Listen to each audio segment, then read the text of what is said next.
بالله من الشيطان الرجيم.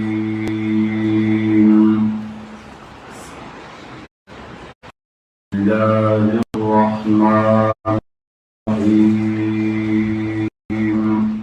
ولتجدنهم أو خامخاؤدم متبلرا أحرص الناس بالحرصناك دخلقنا على حياة تجند الدنيا باندي ومن الذين أوزيات حرصناك بهغ كساننا أشركوا شرك كريم يود غاري أحدهم عرض دينا لو عمروا ألف سنة عمر دور كريشي زر كلام وما هو بمزحزحه او نجد عمر بشكون کے بدولرا من العذاب بعذابنا انو عمر عش عمر وكريشي والله بصير الله يدن كده بما فهو عملنا يعملون شديك ولن يتمنوه أبدا دیکھیں دلیل قطعی ذکر کئی و دے خبر باندی چیدنی ہیچ کلا دا خیری نشی گوئے چیا اللہ پمنگا تو کما ڈالا کرو جنیو تے تبا کے دیتا مبالو اللہ فرمی ولن یتمناو ابدا دا بی چرم نشی گوئے دا اللہ بیتا سو سرمشی پورتا کرے بخیرو ببارا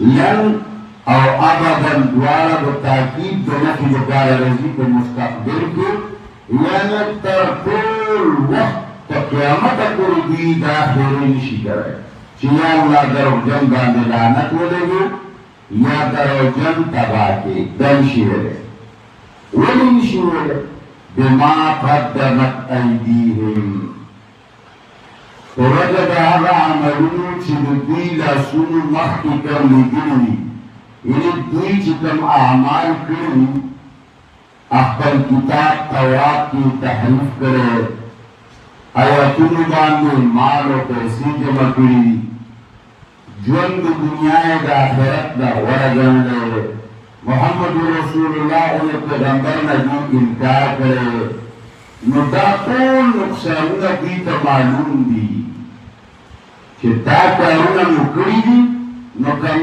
ګورو چې یا الله دروغجن فروت باندې مرګ راولي نو اصله چې موږ فورا جهنم ته ورشو والله عليم بالظالمين الله قد ظالمان باندې زجر ہے کہ اللہ کا پتہ دید حالت کہ دوی سخت ظالمان دی اور علم دینوی بدی وجنا دی دا دعا نشی کولے چی اللہ دروغ جن باندې مرګ راولي دا دی وس خبر نه ولتجدنهم احرص الناس على حياة دلتا ترقیز کرکے مزید آتا چونکہ دے آیاتونو کے پروردگار عالم کا خبر ثابتول غواړي چې کم سره په حق وي او د الله راضي کړي نو هغه سره مرګ نه وي بلکې هغوی مرګ ته خوشحالي چې په خلی باندې د مرګ غوښتل نه پیغمبر علی السلام منع فرمایلی چې په خلی باندې بداسه نه وای چې یا الله ما مړ کې یا الله مال مرګ راولي خو زړه زړه کې خوشحاليږي سیدنا بلال رضی الله تعالی عنہ متعلق راضی چې کله د آخري وخت شو نو خاندل یې خوشاله چا ورته ووی چې څنګه نن ډېر خوشحاله نو ده ورته ووی چې نلقا غدن محمدن و اصحابه ورته ووی چې انشاءالله نن یا سبا رسول الله سره او خپلو ملګرو سره ملاوېدلو ته روان یو. نو سړی چې کله آباد علاقې له روان وي هلته ډېر یاران وي، هلته مزي وي، هلته خوشحالۍ وي، نو هلته سړی نه وي خفه. سیدنا علی رضی الله تعالی عنه نه چا پوښتنه وکړه، ورته ویې چې سړی دا مرګ ته ولې خپه هغه ورته وفرمایل چې کله یو سړی د آباد علاقې نه غیر آباد علاقې له ځي نو هغه خامخا خپه وي. کور نه سړی وځي غره ته روان وي، دشتې ته بیابان ته روان وي، بهر ملک ته روان وي، داسې ملک ته روان وي چې ښه پوهېږي هلته هلته مې ښځه نشته، بچي مې نشته، اولاد مې نشته، بنګله مې نشته، هېڅ مې نشته، بس مزدورۍ له ځمه نو سړی خپه دلته پسې خپه ځکه چې دلته یې هر څه شته هلته یې نه. نو وایي چې کم سړی ګناهګار وي د هغه آخرت شړ وي، شړ د هغه په آخرت کې هېڅ شی نه، بنګلې نه، جنتي نه، حوري نه، غلماني نه، د ټوله خواري په دې دنیا کړې ده. بنګله یې جوړه کړې ده، ښځه یې کړې ده، ګاډی یې اخیستی دی، ځان له یې چمنونه لګولي دي، ځان له یې ځمکې اخیستې دي، باغونه یې جوړ کړي دي. نو دی ښه پوهېږي چې زه د آبادې نه غیر آبادې ته روان یم. نو غیر آبادې کې سړی پریشان وي، خپه. نو مرګ ته خلک ځکه خپه کېږي چې د دوی هغه دنیا غیر آباده وي، ټول محنت په دې دنیا کړی. ظاهره خبره ده چې سړی خپه. او کم چې نیکان خلقي هغوی دلته هیڅ نه وي کړي. هغه خو د عبدالرحمن بابا شعر دی چې بنګلې څه له جوړوي اخر په کوچ کې، دومره بس دی چې په تا څاسېږي نه. هغه خو دلته ځان له جومپړی جوړه کړې ده او هلته یې جنت دی. یقیني دی چې مړ شم الله به راله داسې لویو درجو والا جنت راکوي، هغې کې به داسې ښځې، دا حورې به وي، دا غلمان به وي، نهرونه به وي، دا مزې به وي، دا باغونه به وي. نو هغه خوشحاله وي، آباد علاقې ته روان دی.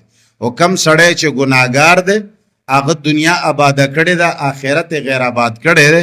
هغه آخرت ته چرې هم تلل نه غواړي. هغه وایي چې الله ډېر عمر راکړي. بوډا سړي له چې ووایي چې الله دې په عمر کې برکت واچو نو هغه نور هم خوشحاله شي.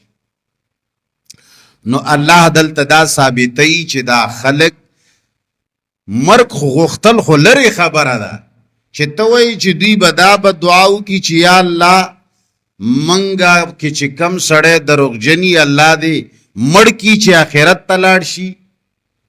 دا خو ډېره لرې خبره ده. الله فرمایي چې دا دومره حرسناک دي په ژوند د دنیا باندې چې دوی کې هر یو تن دا ارمان لري چې ارمان دی زما زر کاله عمر وی، ارمان دی چې لس زره، یاره ارمان دی چې مرګ خو نه وی. خلک وایي که ولې وایي؟ الله فرمایي دا ولې وایي؟ د ده خیال دا دی چې ډېر عمر سره به زه د عذاب نه خلاص شم. الله فرمایي چې عذاب نه خلاصېدل نشته. موسی علیه السلام متعلق یو روایت راځي، اگر چې روایت ټیک هم نه دی خو عام مشهور دی چې هغه له الله پاک اسرائیل راولېږلو، ورته ویې چې مرګ دی ستا څنګه خوښه ده؟ ورته ویې چې نو که زه مرګ نه غواړم بیا؟ وی چې بیا چې نه غواړې ټایم بدله درکو، مثال وی 1000 کاله پس 2000 کاله پس. هغه ورته چې یا الله بیا به څه شي وي؟ بیا به مرګي. چې بیا مرګي نو بس بیا اوس ښه دی.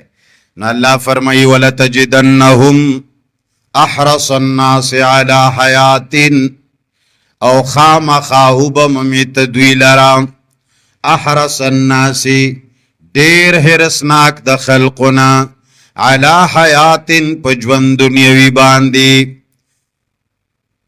د مشرکانو نه هم ډېر حرصناک دي ځکه چې هغوی خپل بد انجام نه معلوم وي، نو هغه نه غواړي چې زه دې مړ شمه. ولتجدنهم الله فرمایي بیا به موندي دوی لره، وجد په معنی د علم باندې متعدی دی، دو مفعولو ته.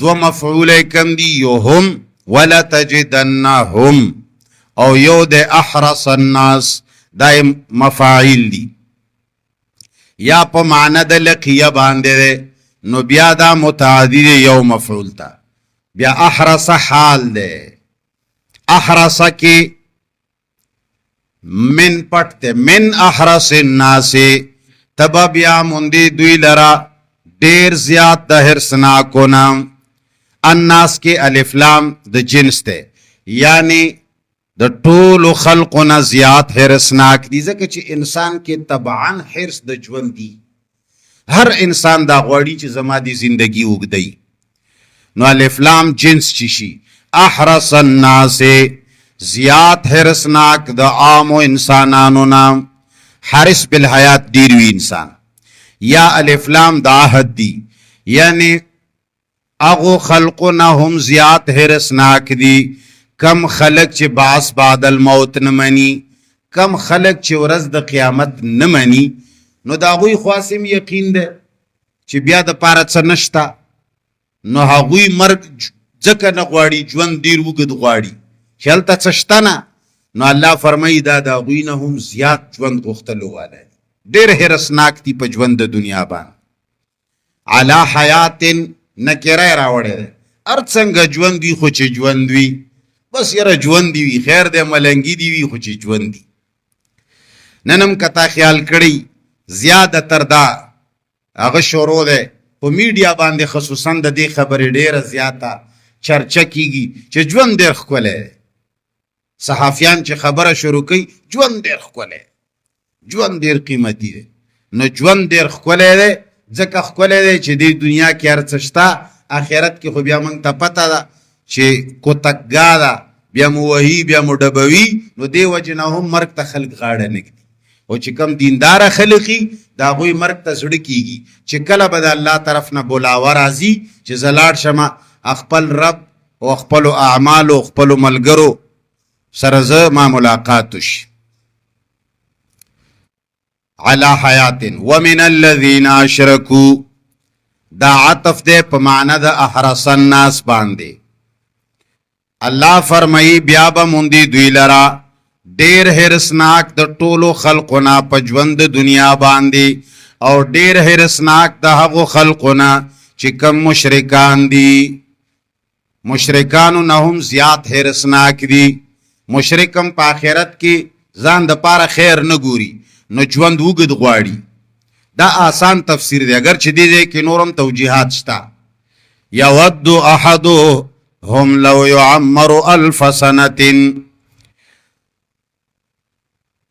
یود احدهم غواړي هر یو د دوی لو يعمر 1000 سنه چې عمر دې ورکړې شي زر کالام دا بیان د زیادت د حرص د یهودو دی یعنی یهود دومره زیات حرصناک دي په ژوند باندې چې هر یو تن په دوی کې دا تمنا کوي چې ارمان د زما زر کاله عمر وي لو چې دی دا د پاره د تمنا دی مصدریه دی دا جزا نه غواړي وما هو بمزحزحه من العذاب ان يعمر الله فرمایي چې دا زر کاله عمر هم دوی د عذاب نه نشي بچ کوله زر کاله عمر دشه بیا بمري الله لو پیش کېږي عذاب بدر گئی لس زر کاله عمر دشه بیا بم ورزه وما هو ضمیر راجع ده احدهم تا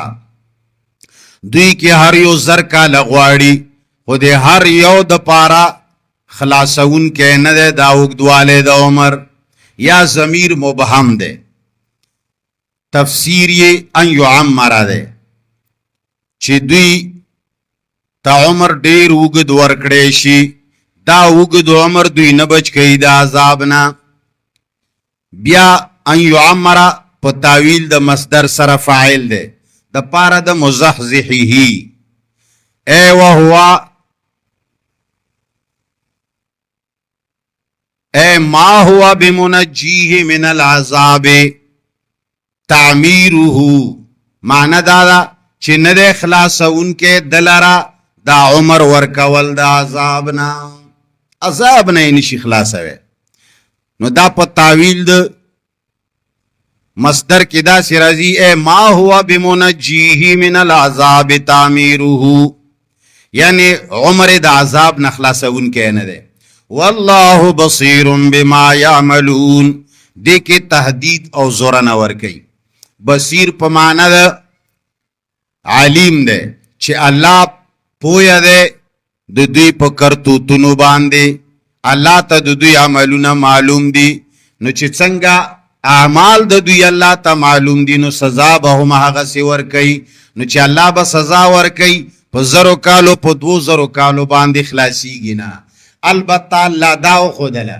چې دا ډېر زیات حرصناک دي په عمر وږدوالي باندې د دې وجې نه چې دوی ته پته ده چې هلته موږ ته کوتک تیار دي گرزونه تیار دی عذابونه تیار دی لہذا دوی دانشی غختلی چې یا الله مرگ راولی په دروغجنو باندې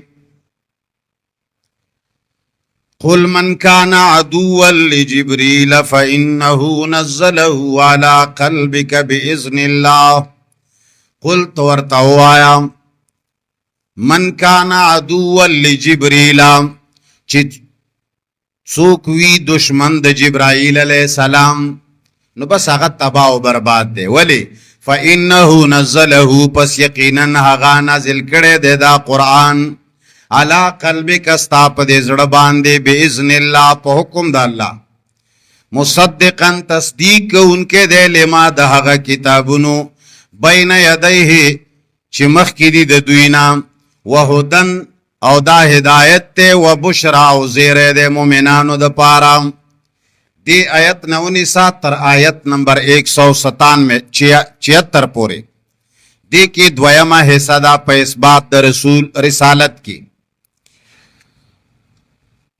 دا بنی اسرائیلو تقریبا 9 شبہات تی چاہوی کلا یو شے نمانی کنا بیا سڑے بہانی ڈیری جوڑی نو هغوی 9 شبهات کول چې هغه تعلق لري د نبی علیہ الصلوۃ والسلام رسالت سره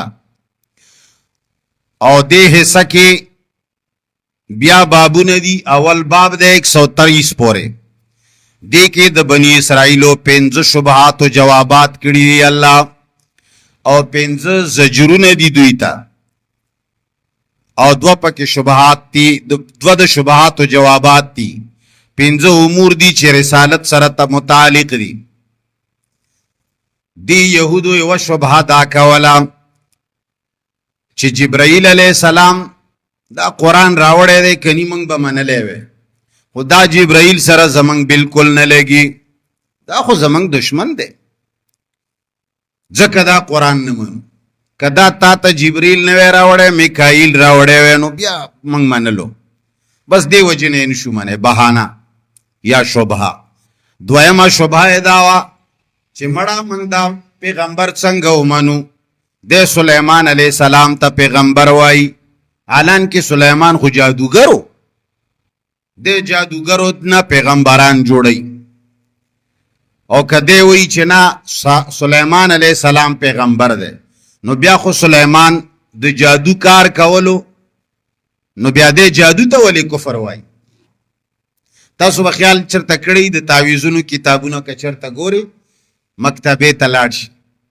نو پاغي کې کتابونو کې دنه لیکلی وي یا بعضی کتابونه بقاعده په دې نام چاپ دي هغه باندې لیکلی وي نقش سلیمانی یعنی دا تاثر ور کوي تعویذګر او دا قوم چې کني سلیمان علیہ السلام تعویذګر او جادوګر سړیو نو يهودم دا عقیده وا چې سلیمان علیہ السلام جادوګر دی او ته پیغمبر ولی وي او که بیا غا پیغمبر وی نو دی بیا جادو ولی نه مني پکار دی چې پیغمبر بیا جادو ته کفر نه ویلی وی چې جادو خشه دی ځکه سلیمان علیہ السلام دغه کار کو دا دوی شوبه وا یا بهانه ورته وا دریمه شوبه د هاروت او د ماروت په باره کې وا چې مړه هاروت او ماروت چې دا ملائک دی هغوی باندې جادو نازل شوی نو دی ولی جادو نه مني هاروت ماروت ګوره پرشتي دي هغوی دا د سحر کار کولو نو د سحر نه د تعویذونو د کوډو ته دی ولی بد وایي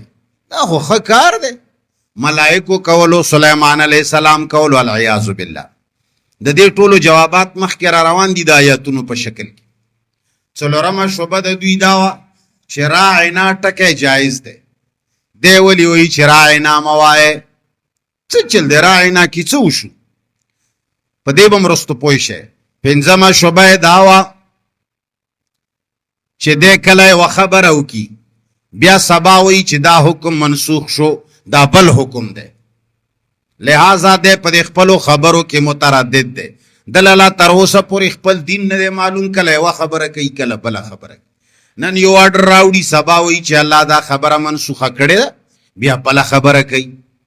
نو لہذا موږ دی ځکه نه منو. دا د دوی 5 شبهات. بیا 5 زجرونه دي دوی ته. دوی اعتراضونه کول په پیغمبر باندې. دویم خلق د دین ناړول په سبب د حسد باندې، او بلې دعوه لرله د جنت چې دا خاص زمونږ د پاره دی، بلې د قرآن نه انکار کو، او بلې د توحید والا خلق د الله د کورونو نه منع کول. او شپږمه شبهه د دوی ده 5 مخکې تېرې شوې، نسبت د ولد کولو الله ته چې دا پلانې خو ګوره نازولی دی د الله کنه، تاسو په دې کې څه وایې؟ تاسو دا نه منئ. او بلې دا خواهش لرلو چې دا وحي په رسول الله ولې راغله؟ یاره دا زمونږ یهودو باندې چې راغلی وی ډېره بخه وه. ټول پیغمبران مونږ کې تیر دي، دی پکې کم ځای نه راغی.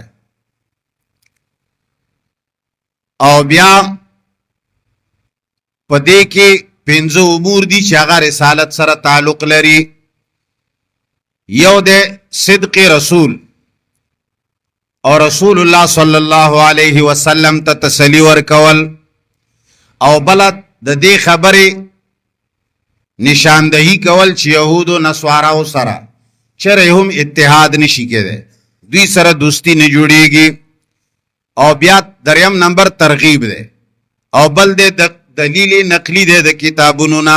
5 تخویف اخروی دی، او د دې آیت کریمه د مخکې آیت سره ربط دا سره چې مخکې ذکر شوی دی چې دوی تورات نه سوا بل کتاب قرآن ځکه نه مني چې دا حسدیان دي. دا خبره مخکې تیره شوه. دوی وایي چې نه، موږ د قرآن نه انکار د دې وجې نه کوو، بلکې د دې وجې نه کوو چې دا راوړی دی جبرائیل، او هغه یوه داسې ملایکه ده چې عذابونو خبرې راوړي. نو هغې سره زمونږ نه لګي، جبرائیل سره زمونږ نه لګي. نو که دا جبرائیل علیه السلام نه وی راوړی، میکائیل راوړی وی. میکائیل چې دی دا په خزانو باندې مامور دی، او د سره د رزق وغیره ډیوټي ده. دا خلکو له روټۍ ورکوي، دا سخي سړی. بس که دا میکائیل راوړی وی نو بیا موږ منلو. دا جبرائیل چې راوړی دی دا موږ نه منو. جبرائیل خو عذابونه راوړي. د خو هر ځای کې شر جوړ کړی، کم ځای کې پوهېږي کله په چا باندې غر پورته کړی وي چې خبره منې او که نه منې. شری دی العیاذ بالله. نه مسلمان دغه خبرې کوي. یاره پلانی خبرې ته موږ ځکه نه کینو چې دا شری دی. یاره جي باړه کې ډېره غټه جګړه جوړه کړې وه، به د باجوړ کې چا جوړه کړې وه؟ سوات کې به د پلار جوړه کړې وه. قل من كان عدوا لجبريل فإنه نزله على قلبك بإذن الله. دا اوس د دې شوبې جواب ورکوي چې دوی وی چې موږ د جبرائیل قرآن راوړی دی ځکه یې نه منو. که دا جبرائیل نه وی راوړی نو موږ به خامخا منلی. د دې شان نزول مفسرین کرامو داسې ذکر کړی دی چې د مدینې منورې نه د 3 ورځو په مسافت باندې یو مقام و مقام فدق ورته وایي. فدق په دې کې که خیال هم کړی باغ فدق هم یوه خبره مشهوره ده د شیعګانو په باره کې. شیعګان وایي چې ابو بکر غاصب و. باغ فدق د رسول الله صلی الله علیه وسلم باغو. کله چې رسول الله وفات شو نو په کار دی چې هغه وارثانو ته میلاو وی. ابو بکر هغه باندې قبضه ولګوله، فاطمې له باغ فدق ورنکه. منګ ورته وایو چې ارمان داره چې دی خلکو لګونه عقل نه کار اخسته، دی په هر خبره کې عقل نه کار نه اخلي. کنزلو کې خطا کړی دي، کله ګوره عمر فاروق پسې به بدره دی ویلی نوم به د عمر فاروق لیکلی هغه باندې وبره په پخو ولاړ کله به د عمر عثمان او د علي نومونو باندې امتیازي کوي په فیسبوک کې به ورکړي مونږ ورته وایو چې د عقل نه کار اخلي مولیانو غولولي د خپل کتابونه ملک پړاو کې خیر کا وخت راغې ان شاء الله څو وخت مخکې ما یو خبره کړې و د شیعاګانو متعلق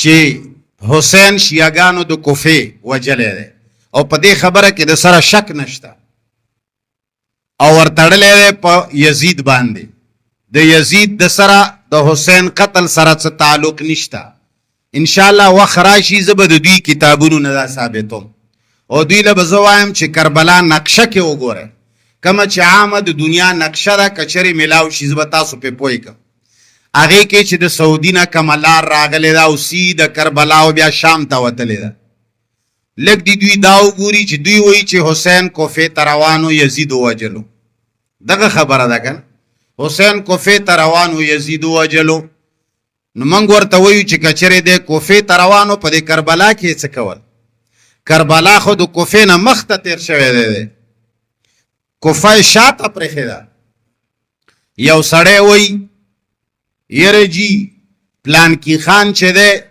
هغه سره ډیر ظلم وشه ولی ظلم وشه جی یره جی پلان کی خان د ټل نه روانو پارچنار تتلو خو په بادامه کې یا ډوګر کې چاو وجلو ټل نه روانو پارچنار لتلو په بادامه یا په ډوګر کې چاو وجلو نو عقلمن سړی به ورته وایي چې دا پارچنار ته روانو چې ډوګر کې وجلو او جی پارچنار ته روانو ډوګر کې وجلو نو خيار به ورته وایي چې ډوګر کې وجلو نو معلومیږي چې دا پارچنار ته نو روان دا خو چرته مخته تر ته روانو یا میدان ته روانو ځکه چې ډوګر د پارچنارو د ټل په منځ کې ناراضي یا لکه یو سړی وایي یره جی پلانی سړی سره ډېر غټ ظلم وشه ولی جی یره جی هغه د انګونه روانو پیښور ته کوواټ کې چاو وجلو عقل منی خبره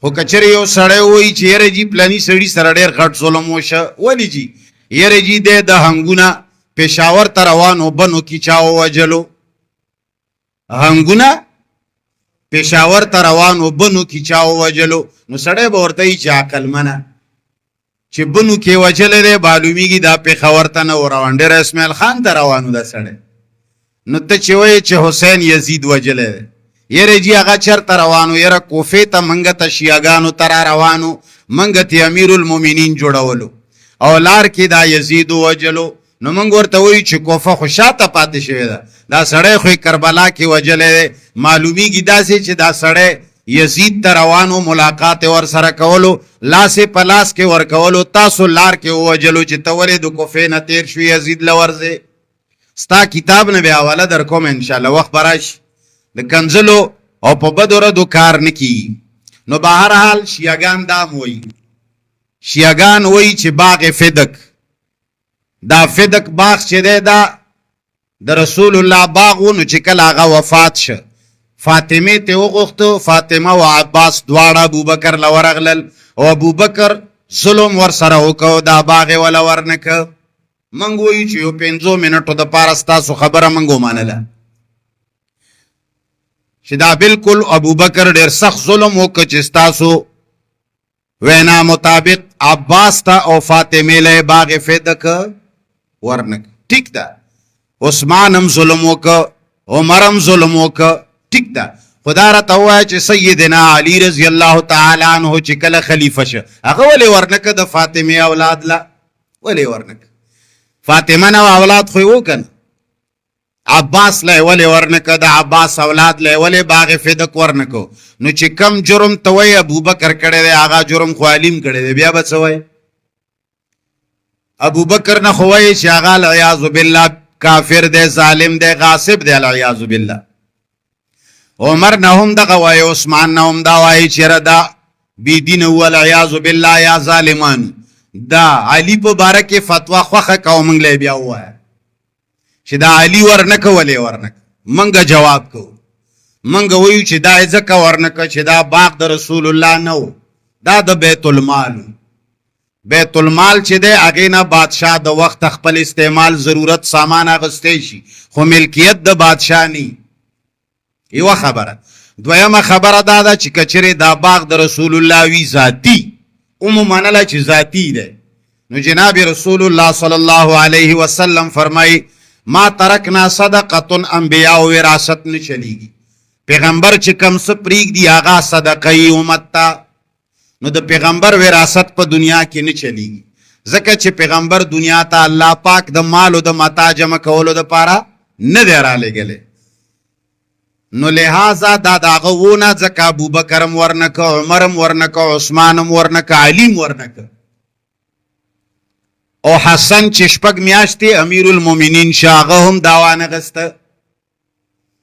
کچرې ته وایې چې یاره ظلم یې کړی دی نو بیا دا جواب راکړه چې علي او حسن ولې ورنکه. کمه فتوه دی چې خوښه کړه بیا هغه فتوه خیر دی په ابوبکر او عمر هم ولګوه. نو به هر حال مدینې منورې نه 3 شپو د 3 ورځو په مسافت باندې یو مقام فدق ورته وایي. هغه فدق کې یو ملا اوسېدو د یهودو عبدالله بن سوریا نامه یې وه او ډېر لوی عالم و د یهودو خو ډېر لوی شرپسنده سړی و. هغه به د یهودو ته او د مشرکانو ته سوالونه ښودل چې لاړ شی محمد نه د دې پوښتنه وکړې که دی پیغمبر وي نو د دې جواب دې درکړي که نه. نو دا ټولې چالونه او خبرې به ورته هغه ښودې. نو دې فدق په مقام باندې یهودو یوه مدرسه جوړه کړې وه بیت المدارس په نوم باندې. د یهودو یا کالج و یا یونیورسټي وه یا مدرسه وه یا پونتون و څه شی و خو یهودو به پکې تعلیم حاصله و. پخوا زمانې نه دا خلک ډېر پویه خلک دي حرامیان ډېر دي دنیاوي اعتبار سره. دې تعلیمي ادارې ته رسول الله صلی الله علیه وسلم ورغی. رسول الله فرمایل چې دا خلک خو دلته ماله راځي نه چې زه والا د دین دعوت ورکم خو راشه زه به ورشمه د دعوت و تبلیغ دپاره. نو پیغمبر علیه صلات وسلام دې ادارې له ورغی بیت المدارس له. نو چې کله ورغی د یهودو دا لوی مولا چې دی عبدالله بن سوریا دا هم په هغې ورځ باندې هلته کې و په یوه سترګه باندې ړوند هم و د دجال په شان د رسول الله سخت دشمن. نو پیغمبر علیه صلات وسلام چې دې مدرسې له ورغی اچانک خبره وه. نو پیغمبر علیه السلام ته پته وه چې دا یوه سترګې به هلته وي او نه دله دا پته وه چې نن زه ورځم پیغمبر به راځي. نو چې کله سره کې کېناستل نو پیغمبر علیه صلات وسلام باندې سوالونه شروع کړل سوالات و جوابات شروع شو. نو هلته په هر جواب کې دا سړی لا جواب شه عبدالله بن سوریا د رسول الله صلی الله علیه وسلم د یوې خبرې جواب یې نشو کولی. نو چې کله پوه شه چې زه خو بیخي لا جواب شو ما سره خو څه طاقت نشته نو اوس شکونه شروع کړل. رسول الله صلی الله علیه وسلم ته وایي یره جي تا باندې وحي څوک راوړي. دې خوا توجه کوه. یره جي تا باندې وحي څوک راوړي. هغه ورته وایي چې مقدسه فرشته ده جبرائیل علیه السلام دا وحي راوړي. نو دا عبدالله بن سوریا ورته وایي یره بس نه وشوه که نه جي والله چې بس منګه در باندې ایمان راوړلو بس خو یره دا زمونږ ډېر سخت دشمن دی د جبرائیل. که میکائیل در باندې وحي راوړلی نو بیا موږ منلې. جبرائیل موږ ځکه نه منو چې دا شر پسنده دی. د خو عذابونه نازل کړي دي زمونږ مشرانو باندې. کم عذاب چې راغلی دی جبرائیل راوړی دا خو ډېر جګړهو ډېر شر پسنده دی. او بل دا دی چې زمونږ په دې ورسره نه لګي چې زمونږ د مشرانو ټولې خبرې تاله راوړي شیطاني کوي تاله چې د دوی مشرانو دا کار کړی و د سخي عبادت یې کړی و دا چغل خور دی العیاذ بالله چغلیانی کوي تاله دا موږ نه منو. نو الله جواب ورکوي من کان عدوا لجبریل څوک چې د جبرائیل علیه السلام دشمن دی نو الله هم د دشمن دی. د ملائکو دشمنی چې څوک کوي نو دا د الله دشمنی ده. جبریل امام بخاری رحمت الله علیه فرمای جبر د جیم په زیر سره او په زور سره جبریل او جبریل دواړه جایز دی. دا جبریل هم جایز دی جبریل هم جایز دی. دا عبرانه جبه کې بنده ته وي. جبر منا بنده، ایل منا الله، جبریل منا د الله بنده یعنی عبدالله. همدارنګي میکائیل دی، همدارنګي اسرافیل دی، همدارنګي اسرائیل دی. میکائیل هم چې دی میکا دا بنده ته ویلی شي عبرانه جبه کې ایل الله ته وي یعنی عبدالله. اسرافیل چې دی اسراف هم بنده ته ویلی شي ایل الله ته وي، نو دا هم عبدالله. د دې دریو واړو ملائکو نومونه دي، جبرائیل، میکائیل، اسرافیل، یعنی د الله بنده. نومونو الفاظ جدا دي، معنی صرف یو ده.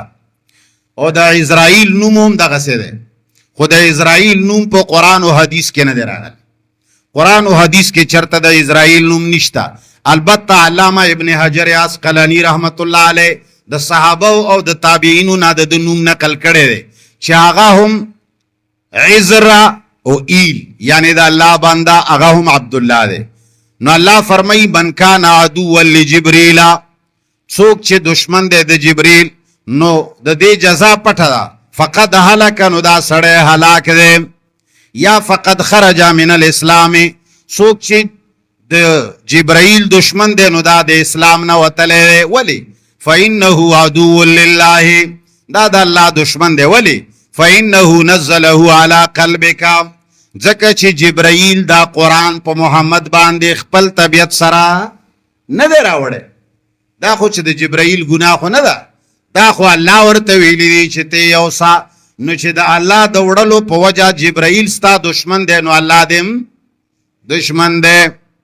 فانه نزله على قلبك، ضمیر د انه او فاعل د نزول دا دواړه جبرائیل دی. علا دلالت کوي په استعلا باندې. فانه نزله على قلبك، یعنی دا وحی ستا په زړه باندې عالی دا پر طرف نه راغلی دا. قلبک دا اشاره کوي چې محل د علم چې دی دا زړه دی. کله زړه خراب شي د ګناهونو د وجې نه بیا سړی د نیکۍ او د بدۍ په تمیز نه پوهېږي. ځکه بعضې خلک په مسله د قرآن، اوس په دې خبره هم خلک نه پوهېږي چې د قرآن ترجمه ښه شی دی. و د دې خبرې به چاله ته څه وایې؟ لاړ شه په دې کلي کې وګرځه، بلا شی خلک به کورونو کې ناست وي، جومات ته نه راوځي. نو چې یو سړی په دې نه پوهېږي چې د قرآن ترجمه ښه ده او که ښه نه ده، په ایمان وایه په دې باندې ښځه او مشوم او بچی دې باندې د دلایلو د ویلو ضرورت شته؟ دا خو دې باندې خو کېدی شي چې ناپوهه سړی هم پوه شي چې د الله کتاب دی، نو د دې ویل به ښه څنګه نه وي. خو بیا هم خلک نه وایي، ورته نه راځي، نه ورته کینی. ولې؟ سړی خراب شوی دی. باذن الله یعنی بامر الله، د الله په حکم باندې. نو چې کله جبرائیل علیه السلام څه شی راوړي نو په حکم د الله یې راوړي، خپل اختیار خو یې نشته. دا خو نفس یو سفیر دی د الله د طرف نه. نو جبرائیل سره د جګړې او د دشمنۍ د سره توک نه جوړیږي. الله فرمایي چې یو کار خدا دی چې جبرائیل نه دی راوړی، جبرائیل خو زما په حکم باندې راوړی دی. دویمه خبره دا ده مصدقا لما بین یدیه، دا حال دی د ضمیر د مفعول چې هغه نزله دی. دا قرآن نازل کړی دی او دا داسې قرآن دی چې مصدقا لما بین یدیه، دا قرآن څه نوې خبره هم نه ده کړې، تصدیق کوونکی دی د زړو کتابونو. نو چې ته تورات منې نو د تورات تصدیق په دې کې موجود دی، نو دا بیا ولې نه منې؟ دلته یوه بله اهمه مسله ښکاره شوه، په دې خبرو لږ لږ ځان پوهوئ. ګوره اول الله د جبرائیل علیه السلام صفایي بیان کړه چې جبرائیل علیه السلام چې دی دا پاکه فرشته ده او د الله دوست دی. چې څوک د سره دشمني کوي نو دا الله سره دشمني کوي. او جبرائیل علیه السلام دا په خپل اډر نه دی راوړی، زما په حکم یې راوړی دی. صفایي بیان شوه د سفیر، قرآن د راوړونکي صفایي بیان شوه، دا سنت دی. جبرائیل قرآن موږ له راوړی دی، نو جبرائیل پیغمبر ته ویلی دی چې دا الله ماله راکړی دی. سنت شه کنه، ماله پلنی وی چې دا پلانې داسې دی. نو موږ ته رسول الله وی دا د الله کتاب دی، رسول الله ته جبرائیل وی چې دا د الله کتاب دی، جبرائیل ته الله وی چې دا زما کتاب دی. نو دا کتاب د الله څنګه دی؟ په دې سند کې موږ ته جبرائیل راغلی دی. که جبرائیل له منځه وځي نو قرآن د الله کتاب دی یا نه دی موږ له پته نه لګي. نو دلته الله د جبرائیل صفائی بیان کړه. صفای نه پس بیا ورپسې فوراً د قرآن صفائی بیا بیانوي مصدقا لما بین یدیه. نو چې د سند صفائی بیان شوه، د راوړونکي صفائی بیان شوه، بیا د قرآن صفائی ولې بیانوي؟ دې ځای کې یوه نکته ده. نکته دا ده چې کچرې سند ډېر اعلاوي، د سند راویان ډېر اوچت وي هم، بیا به هم په سند باندې غور کیږي. که سند کې نه په متن کې، کچرې متن کې ګړبړ وو نو که سند اعلاوي هم روایت به منلی نشي. ځکه الله د قرآن صفائی بیانوي. حالانکه جبرائیل راوړی دی چې د جبرائیل صفائی بیان شوه، د قرآن د صفائی څه ضرورت دی؟ خدا موږ ته الله ښایي چې ګوره کچرې جبرائیل ډیر پاک شي خو چې متن پاک نوي بیا هم منلی نشي. الله فرمایي مصدقا لما بین یدیه، متن هم پاک دی. نو دی وجنه احادیثو کې چې کم خلق صرف سند لرا اعتبار ورکي، زمونږ د امت دا مسلمانان وی چیرې دا اعلی سند دی او په دې سند کې ډیر اعلی راویان دي او بس دا سند خدای لحاظه دا روایت صحیح دی، دا غلطه کوي. نه نه، موږ به سند سره سره متن ته هم ګورو چې یاره دا راویان پکې ټیک دي، نو آیا دا متن د قرآن مطابق دی او که نه دی؟ قرآن سره خو یې ټکراو نه او صحیح حدیثو سره خو یې ټکراو نه. نو کچرې قرآن سره ټکراو یا صحیح حدیثو سره ټکراو نو کچرې سند ډېر عالی وي هم منلی به نشي. دې ځای نه دا خبره معلومه شوه.